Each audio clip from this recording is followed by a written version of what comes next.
Sir, handa ka ba or okay lang ba sa'yo na mawala lahat pero makuha mo yung pabor ng mas taas? Oo. Walang kahit na ano na madadala ka sa kabila. At walang kahit na ano nadala ka dito mula sa pagiging wala pagkapanganak mo. Wala.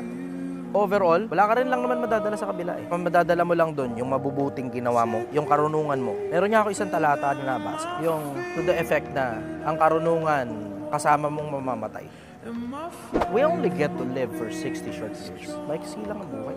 Average yun. Yung iba nga, di na umabot ng senior. Kahit nasa probinsya ka pa, maraming hindi na umabot ng senior. Yung saglit na buhay mo na yun. You have to make the most out of that small finite amount of time that you have.